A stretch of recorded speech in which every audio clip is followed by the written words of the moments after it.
चंद्रपुरातल्या सत्तानाट्याचा आज शेवटचा अंक. महापौर पदाची निवडणूक आज होणार. काँग्रेस, भाजप आणि ठाकरे गटापैकी कुणाची समीकरणं जुळणार याची उत्कंठा शिगेला.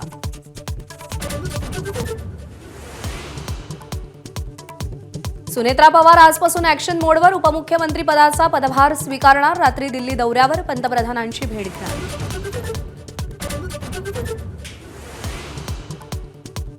सुनेत्रा पवार आज पदभार स्वीकारणार. पहिल्यांदाच मंत्रिमंडळ बैठकीसाठी उपस्थित राहणार. त्याआधी सिद्धिविनायकाचं दर्शन आणि चैत्यभूमीवर बाबासाहेब आंबेडकरांना अभिवादन.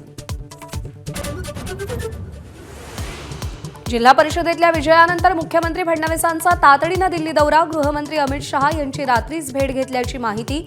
राष्ट्रवादी विलिनीकरणावर दिल्लीत खलबतं झाल्याची माहिती. जिल्हा परिषद निवडणुकांमध्येही भाजपचाच डंका. नगरपालिका आणि महानगरपालिकेची घोडदौड कायम. शहरी पक्ष असल्याचं मिथक भाजपनं मोडून काढलं. मुख्यमंत्र्यांचं वक्तव्य.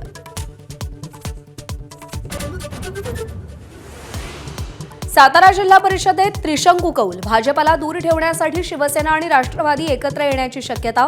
मंत्री शंभूराजेंच्या घरी औपचारिक बैठक झाल्याची माहिती.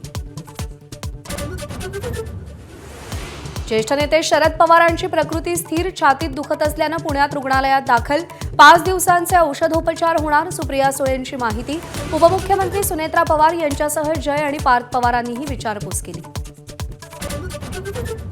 खासदार सुप्रिया सुळेंची मुलगी रेवती सुळेंचं लग्न ठरलं. सारंग लखानी यांच्यासोबत लग्न होणार. मुख्यमंत्री फडणवीस नितीन गडकरींच्या मध्यस्थीनं सोयरीक जुळल्याची माहिती. सुशीलकुमार शिंदेंच्या मुलीची पोस्ट. लोकसभा अध्यक्ष ओम बिर्लांविरोधात अविश्वास प्रस्तावाची विरोधकांची तयारी. प्रस्तावाच्या नोटिशीवर 102 खासदारांच्या सह्या असल्याची सूत्रांची माहिती. अर्थसंकल्पीय अधिवेशनाच्या दुसऱ्या टप्प्यात अविश्वास प्रस्ताव आणणार. राज्य शिक्षण मंडळाची 12वीची परीक्षा आजपासून 9 शिक्षण मंडळांमध्ये 15,32,000 विद्यार्थी परीक्षेला बसतायत. कॉपी रोखण्यासाठी ड्रोन सीसीटीव्हीचा वापर. केंद्राच्या परिसरातले झेरॉक्स सेंटर बंद ठेवणार. आयसीसीच्या तंबीनंतर पाकिस्तान वठणीवर. भारतासोबत T20 खेळणार. रविवारी कोलंबोत सामना रंगणार. एबीपी माझा, उघडा डोळे बघा नीट.